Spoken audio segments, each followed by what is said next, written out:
First Thessalonians 5 says, "But of the times and the seasons, brethren, you have no need that I write unto you." He said, I don't need to tell you about the times or the seasons. Why? Why would he say that? Verse 2, "For you yourselves know perfectly that the day of the Lord so cometh as a thief in the night." So these Christians here, they knew when Jesus was coming. He was coming as a thief in the night.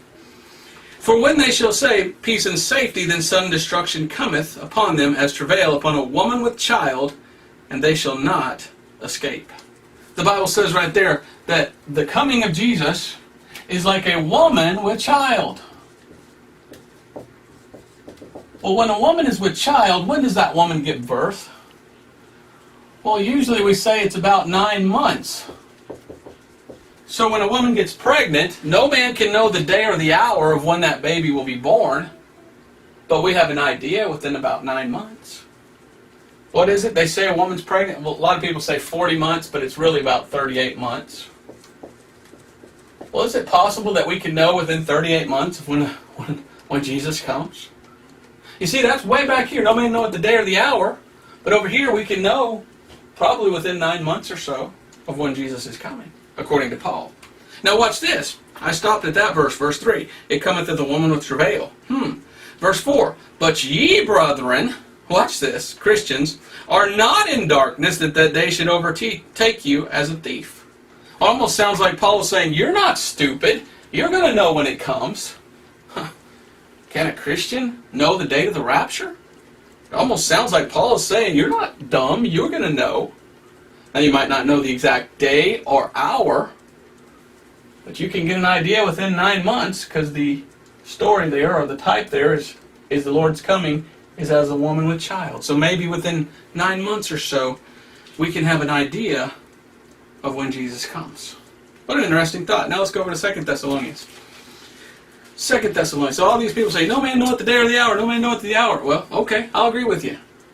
But that doesn't mean we can't know within a couple months of when the Lord comes back. 2017.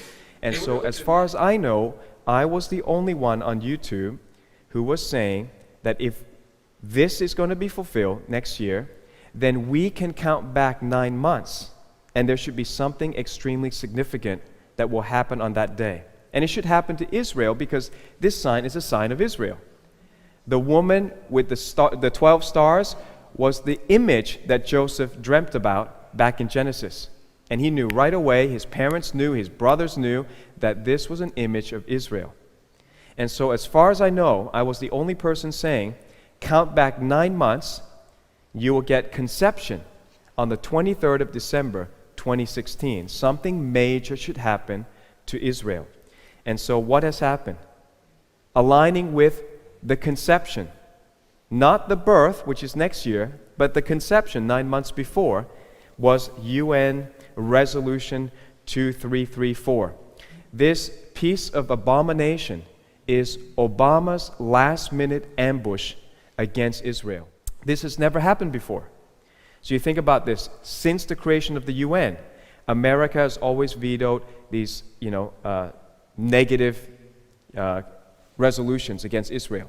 But this time they abstained, they allowed it to go through, and this resolution called 2334 passed on the 23rd of December, 2016. Think about, not only is it a political slap in the face, but think about the season in which he does this.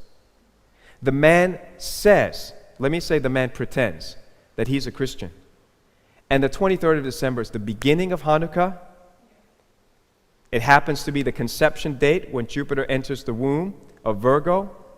And it's our Christmas season. I mean, how un-Christian, how dishonoring of the Jews could it be to slip this kind of resolution in just before we all go to holidays?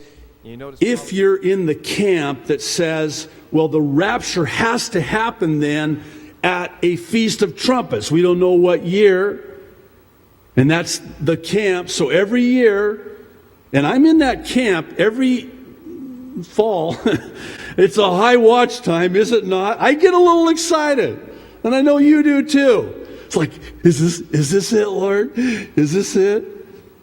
Is September 23rd? And by the way, the Feast of Trumpets, the first day is September 20th in 2017. So in 2017, it'll start on the 20th of September, just 3 days prior to this alignment. But we still have a problem.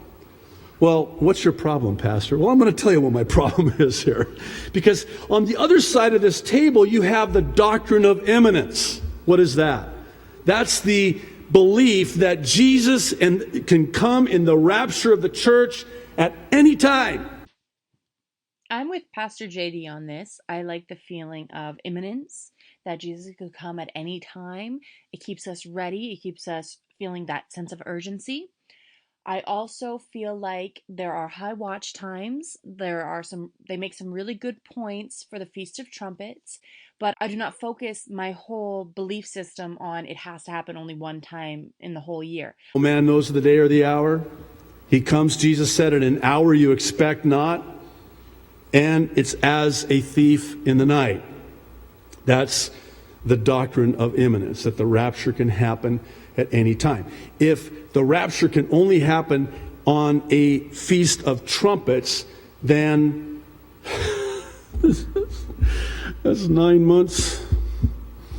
Jesus can't come back for 9 more months at least. You see? I mean, there's a part of me that says, I don't want to have to wait until every fall to have this feast so that I can get excited about the rapture. Of course, ask me that in September, and no problem at that point because it's September already. I think it would behoove those who hold to this belief that the rapture may in fact happen on this feast in 2017 because of this dynamic. I would say to those who hold to this belief to hold it loosely, to really approach it with an abundance of caution. And what happens if September 23rd comes and goes? Be very careful. Because what happens is, if the rapture does not happen, people are devastated. I think it could be very prophetic that Resolution 2334 happened exactly 9 months to the Revelation 12 sign seen in the heavens. But I am preparing myself that if that day were to pass, I would continue to occupy until the Lord calls us home. We can be excited about the Revelation 12 sign. We can be excited about the imminence. We can be excited about Feast of Trumpets. But we just have to continue to occupy until that trumpet sounds.